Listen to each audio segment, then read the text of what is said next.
Hi, എല്ലാവർക്കും നമസ്കാരം. നമുക്ക് കാറ്റത്തെ കിളിക്കൂട്ടിൽ നിധിയുടെയും സുധീഷിൻ്റെയും നാളത്തെ നല്ലൊരു കഥ കേൾക്കാം.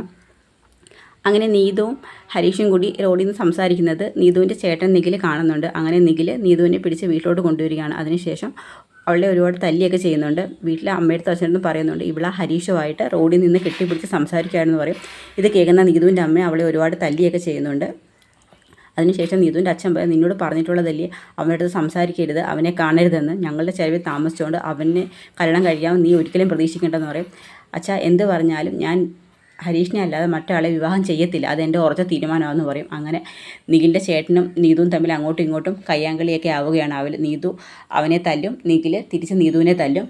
അങ്ങനെ പറയും ഇങ്ങനെ തോന്നിയാസമായിട്ട് ജീവിക്കാനാണെങ്കിൽ ഇവിടെ പറ്റത്തില്ല നീതുവിൻ്റെ അച്ഛൻ പറയും.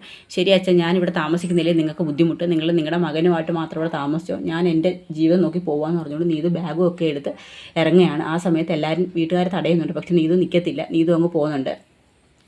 നേരെ ചെല്ലുന്നത് ഹരീഷിൻ്റെ വീട്ടിലോട്ടാണ്. ആ സമയത്ത് ഭാസ്കരൻ പുറത്തിരിക്കുകയാണ്. ആ സമയത്ത് നീതു ബാഗോട് ചെന്നിട്ട് പറയും ഹായ് സീനിയർ. അപ്പോൾ ഭാസ്കരൻ പറയും ഹായ് ജൂനിയർ എന്ന് പറയും. അങ്ങനെ നീതു വീട്ടിലോട്ട് വരികയാണ്. ആ സമയത്ത് എല്ലാവരും വലിയ ടെൻഷനിലാണ്. ആ സമയത്ത് എല്ലാവരും കൂടി സംസാരിച്ചുകൊണ്ടിരിക്കുന്നുണ്ട്. അപ്പോഴത്തേക്കാണ് നമ്മുടെ സുഭാഷ് അങ്ങോട്ട് വരുന്നത്. എന്താ എല്ലാവരും ഇങ്ങനെ ടെൻഷൻ അടിച്ചിരിക്കുന്നത്? അത് ഇവരിന്ന് നീതുവിൻ്റെ വീട്ടിൽ പോയതുകൊണ്ട്. നീതുവിൻ്റെ വീട്ടിലോ? എന്തിനാണ് നിങ്ങളിപ്പോൾ നീതുവിൻ്റെ വീട്ടിൽ പോയത്? പിന്നെ ഓരോ പ്രശ്നങ്ങൾ ഉണ്ടാക്കാനാണോ? അത് അന്ന് പോലീസുകാരൊക്കെ വന്നപ്പോൾ നീതു നമുക്ക് വേണ്ടി സംസാരിച്ചില്ലേ, അപ്പോൾ അതിൻ്റെ പേര് അവളെ വീട്ടിൽ ആരെങ്കിലും ഉപദ്രവിക്കുമെന്ന് അറിയാനായിട്ട് ഒന്ന് പോയി അന്വേഷിച്ചതാ. വിളിക്കാനാണെങ്കിൽ ഫോണുമില്ല, അവളുടെ അമ്മ ഫോണൊക്കെ തല്ലിപ്പൊട്ടിച്ച് കളഞ്ഞെന്ന് പറയും. എടാ, അത് ഇനിയും നിങ്ങൾ തമ്മിൽ സംസാരിക്കുന്ന എങ്ങനെ കണ്ടു കഴിഞ്ഞാൽ വിഷയമാവത്തില്ല. അപ്പോൾ നമ്മുടെ സുധീഷ് പറയും വിഷയമായി, ഇവർ തമ്മിൽ സംസാരിക്കുന്നത് അവളെ ചേട്ടൻ കണ്ടുകൊണ്ട് വന്നെന്ന് പറയും. പിന്നെയും ഓരോ പ്രശ്നങ്ങളാക്കാനായിട്ട് എന്തിനാടാ ഇങ്ങനെയെന്ന് സുഭാഷ് പറയും. നിധിയും പറയും നിങ്ങളിപ്പോൾ എന്തായാലും അങ്ങോട്ട് പോകേണ്ടിയിരുന്നില്ല ഹരീഷെന്ന് പറയും. ആ സമയത്താണ് നീതു അങ്ങോട്ട് കയറി വരുന്നത്. ഇതേ നോക്കടാ, നീതു ഇല്ലേ വരുന്നതെന്ന് പറയും. അപ്പം നീതു അവിടെ വന്നാൽ ഇരിക്കുകയാണ്. ആ സമയത്ത് എല്ലാവരും ഇങ്ങനെ നോക്കും. അല്ല മോളെന്താ ബാഗൊക്കെ ആയിട്ട്? ഞാനിനി തൊട്ട് ഇവിടെ സുഭാഷേട്ടാ താമസിക്കുന്ന പറയും. ഇവിടോ? അപ്പം നമ്മുടെ ഹരീഷയ്ക്ക് നീ എന്താണ് ഈ പറയുന്നത്? നീ ഇവിടെ താമസിക്കാനോ? നീ എന്തേ ബാഗൊക്കെ എടുത്ത് ഇങ്ങോട്ട് വന്നത്? അത് നമ്മൾ തമ്മിൽ സംസാരിച്ചതിന് ശേഷം വീട്ടിലെല്ലാവരും എന്നെ നല്ലോണം തല്ലി. അതിനുശേഷം അവിടെ താമസിക്കേണ്ട എന്ന് പറഞ്ഞു. അവർ 2 ഓപ്ഷൻ വെച്ചു. ഒന്നീ ഞാൻ അവർ പറയുന്ന കേട്ട് അവിടെ താമസിക്കണം, അല്ലെന്നുണ്ടെങ്കിൽ നിന്നെ മറക്കണം, ഞാൻ നിൻ്റെ കൂടെ ജീവിക്കണം എന്നുള്ള തീരുമാനത്തിൽ ഇറങ്ങിപ്പോരുതെന്ന് പറയും. അതെന്തായാലും നന്നായി. ഇനിയിപ്പോൾ ഞാൻ ഇവിടെ തന്നെ താമസിക്കുന്നു. ഇവിടെ താമസിക്കാനും? അതെ, ഇവിടെ തന്നെ താമസിക്കും, അതിനെന്താ കുഴപ്പം? അത് ശരിയാണ്, നീതുവിൻ്റെ തീരുമാനം നല്ലതാണ്. ഒരു കാര്യം ചെയ്യാൻ സുഭാഷ് ചേട്ടാ, നമുക്ക് ഇവരെ കല്യാണമൊക്കെ നടത്തി കൊടുക്കാം എന്ന് നമ്മുടെ സുധീഷ് പറയും. ഇത് കേൾക്കുമ്പോഴത്തേക്ക് സുഭാഷ് പറയും കല്യാണമൊക്കെ നടത്തുന്ന കാര്യം നമുക്ക് പിന്നെ ആലോചിക്കാം, തൽക്കാലം നീ എടുത്ത് ചാടിയൊന്നും തീരുമാനിക്കേണ്ടെന്ന് പറയും. അതൊന്നും അങ്ങനെ പെട്ടെന്നൊന്നും ചെയ്യാൻ പറ്റുന്ന കാര്യങ്ങളൊന്നുമല്ല വിവാഹം എന്നൊക്കെ പറയുന്നത്. അപ്പോഴത്തേക്ക് നീതുവിൻ്റെ അടുത്ത് പറയും മോളൊരു കാര്യം റൂമിലോട്ടിരിക്കുക, ഞങ്ങൾ സംസാരിക്കട്ടെ എന്ന് പറയും. ശരി സുഭാഷ് ചേട്ടാ. നിധിയുടെ പറയും നീതുവിനെ കൂട്ടി റൂമിൽ പോയിരിക്കാൻ പറയും. ആ സമയത്ത് നീതുവിനെ കൊണ്ടുവന്ന് നിധി റൂമിൽ ഇരുത്തുകയാണ്. ആ സമയത്ത് പറയും ഇവിടെ ഇരിക്കും, ഞാനിപ്പോൾ വരാമെന്ന് പറയും. അങ്ങനെ അവരുടെ കൂടെ സംസാരിക്കുകയാണ്. നിങ്ങൾ എന്തറിഞ്ഞുകൊണ്ടാണ് ഈ ഓരോന്നൊക്കെ സംസാരിക്കുന്നതെന്ന് നിധി സുധീഷിനോട് ചോദിക്കും. എന്ത് നീതു വീട്ടുകാരെ ഉപേക്ഷിച്ച് വന്നത് ഹരീഷിനെ വിവാഹം കഴിക്കാൻ വേണ്ടിയില്ലേ? പിന്നെന്താ പ്രശ്നം? അങ്ങനെ എടുത്ത് ചാടിയൊന്നും പറയേണ്ട കാര്യമല്ല സുധീഷെ കല്യാണം എന്നൊക്കെ പറയുന്നത്. അപ്പം നിധിയും പറയും അത് ശരിയാ, ഒന്നാമത്തെ കാര്യം ഇവർ തമ്മിൽ ഇപ്പോഴാണ് സംസാരിച്ചു തുടങ്ങിയത്, പരസ്പരം എത്രത്തോളം മനസ്സിലാക്കിയിട്ടുണ്ടെന്ന് പോലും നമുക്കറിയില്ല. പിന്നെ ഹരീഷ് വിവാഹത്തിന് തയ്യാറാണോ? നീതു ചെറിയ പെൺകുട്ടിയാണ്, അവളെ പ്രായത്തിൻ്റെ പക്വതയെല്ലാം കൊണ്ട് എന്തെങ്കിലും എടുത്തു ചാടി സംസാരിച്ചാൽ നമ്മൾ വേണം അത് തിരുത്തി കൊടുക്കുകയാണെന്നൊക്കെ നിധി പറയുന്നുണ്ട്. കണ്ടോ, നിധി പറയുന്ന കണക്ക് വേണം കാര്യങ്ങൾ ചെയ്യാൻ, അല്ലാതെ പെട്ടെന്നൊന്നും അല്ല ഒരു കാര്യങ്ങൾ തീരുമാനിക്കേണ്ടത്. വളരെ ആലോചിച്ച് മാത്രമേ തീരുമാനിക്കാവൂ. ഇനിയിപ്പോൾ വേണമെന്നുണ്ടെങ്കിൽ അവരുടെ വീട്ടുകാർ കേസ് കൊടുക്കുക, അതിൻ്റെ പുറകെ പോലീസും പ്രശ്നങ്ങളൊക്കെ ആവും. അതാ സുഭാഷ് ചേട്ടാ ഞാൻ പറഞ്ഞത്, അവർ പോലീസുകാരെയും കൂട്ടിക്കൊണ്ട് വന്നു കഴിഞ്ഞാലും നമുക്ക് ഹരീഷിനെ കൊണ്ട് നീതുവിനെ വിവാഹം കഴിപ്പിച്ച് കഴിഞ്ഞാൽ നമുക്ക് പറയാമല്ലോ നമ്മുടെ അനിയൻ്റെ ഭാര്യയുള്ള നിലയിൽ അവളെ ഇവിടെ താമസിപ്പിക്കുക എന്നുള്ളത്. പിന്നെ സുധീഷ നീ ഒന്നും മിണ്ടാതിരിക്കേ എന്ന് പറയും. ഉടനെ സുധീഷേട്ടാ നിങ്ങളൊന്നും മിണ്ടാതിരിക്കുന്ന ഹരീഷൻ പറയും. എടാ ഞാൻ പറഞ്ഞ കാര്യമില്ല, നിന്നെ വിശ്വസിച്ചല്ലേ നീതു ഇങ്ങോട്ട് വന്നത്, അപ്പോൾ പിന്നെ നിങ്ങളുടെ കല്യാണം നടത്തി കൊടുക്കുക, അതിന് തടസ്സമൊന്നും ഇല്ലല്ലോ, നിങ്ങൾക്ക് 2 പേർക്കും സമ്മതമാണ്, നിന്നെ വിശ്വസിച്ചല്ലേ അവൾ ഇങ്ങോട്ട് വന്നതെന്നൊക്കെ പറയും. എൻ്റെ പൊന്ന് സുധീഷേട്ടാ നിങ്ങളൊന്ന് വന്നേ എന്ന് പറഞ്ഞുകൊണ്ട് പിടിച്ച് വലിച്ചങ്ങ് പുറത്തോട്ട് കൊണ്ടുപോകും. നീ എന്താടാ ഹരീഷ ഇങ്ങനെ എന്ന് പറയും. ഹരീഷേട്ടാ നിനക്കത് അവളെ വിവാഹം കഴിക്കാൻ താല്പര്യമില്ലാഞ്ഞിട്ട് ഇഷ്ടമില്ലാഞ്ഞിട്ട് ഒന്നുമല്ല, ചേട്ടൻ നിൽക്കുമ്പോൾ എങ്ങനെ എൻ്റെ കല്യാണം നടത്തുന്നത്? ഓ അത് ശരിയാണല്ലോ. സുഭാഷ് ചേട്ടനെ കല്യാണം കഴിയുന്നതിന് മുമ്പ് സുധീഷ് ചേട്ടൻ പോയി കല്യാണം കഴിച്ചത്, ഏട്ടത്തെ കൂട്ടിക്കൊണ്ട് വന്നത്. ഇപ്പം ഞാനും അതുപോലെ തന്നെ സുഭാഷ് ചേട്ടൻ നിൽക്കുമ്പോൾ കല്യാണം കഴിച്ച് കഴിഞ്ഞാൽ അത് ഏട്ടന് വിഷമാവത്തില്ലെന്ന് ചോദിക്കും. അല്ല സുഭാഷ് ചേട്ടൻ തന്നെയല്ലേ പറഞ്ഞത്, സുഭാഷ് ചേട്ടൻ അങ്ങനെ പറഞ്ഞെന്ന് വെച്ച് നമ്മളാണ് ചെയ്യണമെന്നൊക്കെ ഉണ്ടോയെന്ന് ചോദിക്കും. അപ്പോഴത്തേക്കൊക്കെ നമ്മുടെ ഭാസ്കരൻ അവിടുന്ന് കേൾക്കണം. ഭാസ്കരൻ അങ്ങോട്ട് വന്നിട്ട് പറയും, അതെ സുഭാഷിൻ്റെ കല്യാണം നടക്കുമെന്നൊന്നും ആരും പ്രതീക്ഷിക്കണം. അവനിങ്ങനെ ഒറ്റക്കൊമ്പിലെ കുരങ്ങൻ കണക്ക് അവനിങ്ങനെ നടക്കത്തേ ഉള്ളൂ.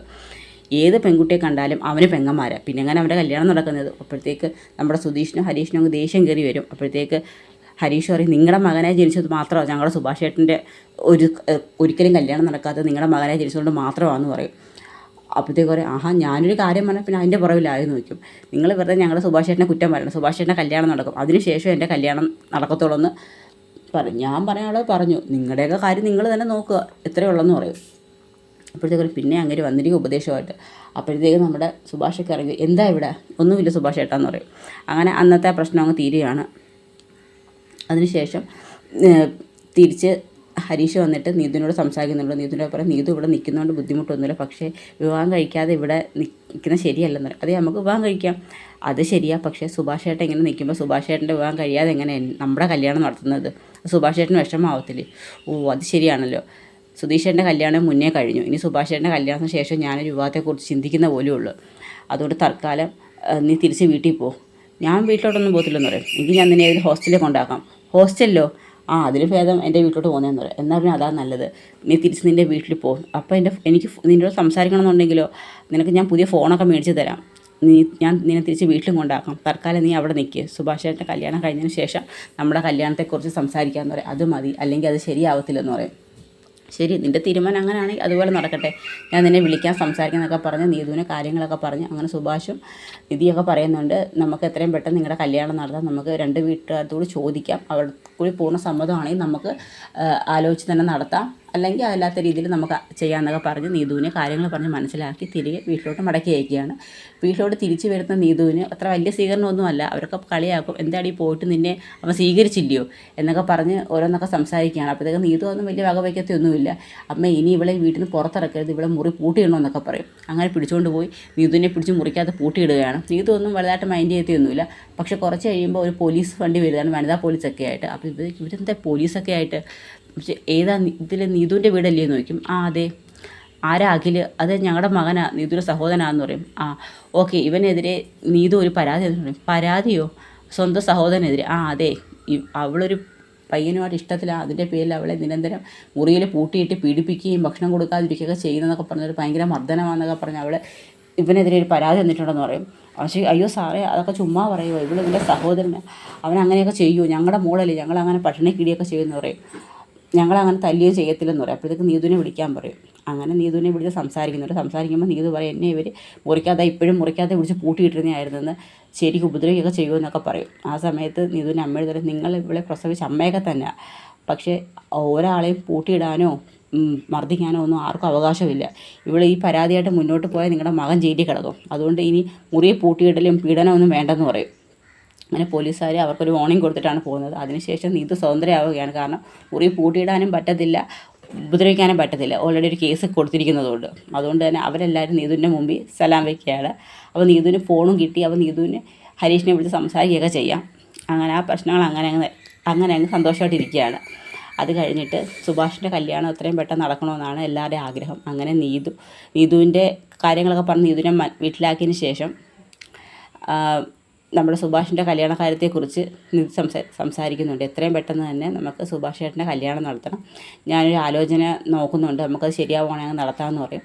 അങ്ങനെ ഒരു ജോത്സ്യൻ്റെ അടുത്ത് പോയി ജാതകമൊക്കെ നോക്കണമെന്ന് പറയും. അല്ല ജാതകം നോക്കാനിപ്പോൾ ജാതകമൊന്നും ഇല്ലല്ലോ സുഭാഷ് ചേട്ടൻ്റെ, ഒരു കാര്യം ചെയ്യും, ജാതകം ഇല്ലെങ്കിൽ കുഴപ്പമില്ല, ജനന സമയവും തീയതിയും നാളും അറിയാമെങ്കിൽ നമുക്ക് ജാതകം എഴുതാമെന്ന് പറയും. അങ്ങനെ ഇപ്പോൾ ആരുടെ അടുത്ത് ചോദിച്ചാൽ അറിയാൻ പറ്റും, അച്ഛൻ്റെ അടുത്ത് ചോദിച്ചാൽ അറിയാൻ പറ്റത്തില്ല എന്ന് നിധി പറയും. അങ്ങനെ സുധീഷ് പോയി ഭാസ്കരനോട് ചോദിക്കും, ആ അതെ സുഭാഷ് ചേട്ടൻ ജനിച്ചത് സമയം അറിയാമെന്ന് ചോദിക്കും. ജനിച്ചത് 30 വർഷം മുമ്പാവും ജനിച്ചത്, സമയവും നാളും ഒന്നും എനിക്കറിയത്തില്ലെന്ന് പറയും. നിങ്ങൾക്ക് പിന്നെ എന്തറിയാം, എനിക്കറിയാവുന്ന കാര്യം ഞാൻ പറഞ്ഞെന്നൊക്കെ പറയും. അങ്ങനെ സുധീഷിനൊക്കെ ദേഷ്യം വരും. അങ്ങനെ സുധീഷ് ഒരു ജോത്സ്യൻ്റെ അടുത്ത് പോയി ഒരു കള്ള ജാതകം എഴുതുകയാണ്. കാരണം ഏത് പെൺകുട്ടിയുടെ ജാതകമായിട്ട് നോക്കിയാലും ചേരത്തക്ക രീതിയിലുള്ള ജാതകം എഴുതും. പൈസ കൊടുത്താണ് ചെയ്യിപ്പിക്കുന്നത്. അയാൾ അതിന് വില്ലിങ് ആവാത്തതുകൊണ്ട് തന്നെ കുറച്ച് കാശൊക്കെ കൊടുത്ത് എങ്ങനെയെങ്കിലുമൊക്കെ എഴുതിപ്പിച്ച് കൊണ്ടുവരും. അങ്ങനെ നിധി പറഞ്ഞ ആലോചനയായിട്ട് വീട്ടിൽ ആൾ വരുന്നുണ്ട്. അങ്ങനെ അവർ സംസാരിക്കും. അവിടെ ഉള്ള ഒരാൾ, അവരുടെ കൂട്ടത്തിലുള്ള ഒരാൾക്ക് അല്പം ജ്യോത്സ്യമൊക്കെ അറിയാം. അങ്ങനെ അയാൾ ആ ജാതകം നോക്കുമ്പോൾ പറയും, ഈ ജാതകവും നമ്മുടെ പെൺകുട്ടിയുടെ ജാതകത്തോട് ചേരത്തില്ല, ഇത് ചേരാത്ത ജാതകമാണെന്ന് പറയും. പിന്നെ അയാൾ നമ്മുടെ നിന്ന് കാശ് മേടിച്ചിട്ട് ഏത് പെൺകുട്ടിയുടെ നാളുമായിട്ട് ചേരുന്ന ജാതകം എന്നൊക്കെ പറഞ്ഞാണല്ലോ എഴുതി തന്നത് എന്നൊക്കെ സുധീഷ് മനസ്സിൽ പറയുന്നുണ്ട്. ആ സമയത്ത് ഭാസ്കരൻ പറയും, എൻ്റെ കാര്യം ഇവരെ ഒരു ജാതകം ഇരിപ്പുണ്ടെന്ന് പറയും, ഞാൻ എടുത്തുകൊണ്ട് വരാം, ഇപ്പോഴാണ് ഓർത്തിയെന്ന് പറയും. ആ സമയത്ത് സുധീഷ് ഹരീഷിനെ പറയും, ഇങ്ങനെയല്ലേ പറഞ്ഞു ഇങ്ങരുടെ കൈ ജാതകമൊന്നുമില്ല, ഞാൻ നാളും സമയം ചോദിച്ചപ്പോൾ ഒന്നും അറിയത്തില്ലെന്ന് പറഞ്ഞു. അതിന് സുധീഷേട്ടൻ ചെന്ന് അച്ഛനോട് ചോദിച്ചത്, ജാതകം കൊണ്ടൊന്നല്ലല്ലോ, ജനിച്ച സമയവും നാളും ഒക്കെ ഇല്ലേ, അത് ശരിയാണല്ലോ. അങ്ങനെ ആ ജാതകം കൊണ്ട് കൊടുക്കണം. ആ ജാതകം നോക്കുമ്പോഴത്തേക്ക് ഇതാണ് ഇവൻ്റെ ജാതകം എന്ന് പറഞ്ഞ് കൊടുക്കും. ഈ ജാതകം അതെ, ഈ ജാതകം നോക്കിയിട്ട് നമ്മുടെ പെൺകുട്ടി ഇങ്ങോട്ട് അയക്കാൻ പറ്റത്തില്ലെന്ന് പറയും. അതെന്താ അങ്ങനെ? ഈ ജാതകം ഇരിക്കുന്ന വീട്ടിൽ പെൺകുട്ടികൾ വാഴത്തില്ലെന്ന് പറയും. വാഴത്തില്ലേ? അതെ, അഥവാ പെൺകുട്ടികൾ വിവാഹം കഴിച്ച് കൊണ്ടുവന്നാലും ഇവിടെ നിൽക്കത്തില്ല, ഈ വീട്ടിൽ സ്ത്രീകൾ വാഴില്ല എന്ന് തന്നെ അയാൾ തീർത്ത് പറയുകയാണ്. അപ്പോഴത്തേക്ക് എല്ലാവർക്കും അങ്ങ് പെട്ടെന്നൊരു പേടിയാണ് ആവുന്നത്. കാരണം സ്ത്രീകൾ വാഴാതൊരു വീടാണെന്ന് പൊതുവെ ഒരു പറച്ചിലുണ്ട്. നാളിൻ്റെയും കൂടി കേട്ടപ്പോഴത്തേക്ക് അങ്ങനെ തന്നെ തീരുമാനം. ജോത്സ്യം പറയുന്നുണ്ട്, ഈ ജാതകം ഇരിക്കുന്ന വീട്ടിൽ സ്ത്രീകൾ വാഴില്ല എന്ന് തന്നെ പറയും. അപ്പോഴത്തേക്ക് ഭാസ്കരന് മനസ്സിൽ കരുതും, ഇനി അതുകൊണ്ടാണ് എൻ്റെ ഭാര്യ മരിച്ചു പോയത്. അങ്ങനെ പല ചിന്ത വരും. അപ്പോഴത്തേക്ക് നമ്മുടെ സുഭാഷിനും ഒരു ടെൻഷൻ വരും. കാരണം എൻ്റെ ജാതകം ഇരിക്കുന്നത് കൊണ്ടാണോ ഇനി ഇങ്ങനെ എന്തൊക്കെ സംഭവിക്കുന്നത് എന്നൊക്കെയുള്ളൊരു വിഷമത്തിലാണ് സുഭാഷ്. അപ്പോഴത്തേക്ക് സുധീഷും നിധിയും കൂടി ചേർന്ന് പറയും, അങ്ങനെയൊന്നും ആയിരിക്കത്തില്ല സുഭാഷ് ഏട്ടാ, ജ്യോത്സ്യന്മാർക്ക് എന്തെങ്കിലും തെറ്റുപറ്റിയതായിരിക്കും എന്നൊക്കെ പറയും. അങ്ങനെ നിധിയും സുധീഷും ചേർന്ന് സുഭാഷിനെ ആശ്വസിപ്പിക്കാൻ ശ്രമിക്കുന്നുണ്ടെങ്കിലും സുഭാഷിന് വിഷമമാവുന്നുണ്ട്. കാരണം ഞാൻ കാരണമാണോ ഇങ്ങനെ എൻ്റെ കല്യാണമൊക്കെ ഇങ്ങനെ മുടങ്ങിപ്പോകുന്നു, സ്ത്രീകളൊന്നും ഇവിടെ വാഴുന്നില്ല, അങ്ങനെയൊക്കെ ചില പ്രശ്നങ്ങളൊക്കെ കേൾക്കുമ്പം സുഭാഷിന് നല്ല വിഷമമൊക്കെയാണ്. സുഭാഷ് അവിടെ ഇങ്ങനെ വിഷമിച്ച് നിൽക്കുകയാണ്. അപ്പോൾ അതൊക്കെയാണ് നമ്മുടെ നാളത്തെ കഥയിൽ കാണിക്കാൻ പോകുന്നത്. അപ്പോൾ ഇതിൻ്റെ ബാക്കി കഥയും വിശേഷങ്ങളുമായിട്ട് നാളെ കാണാം.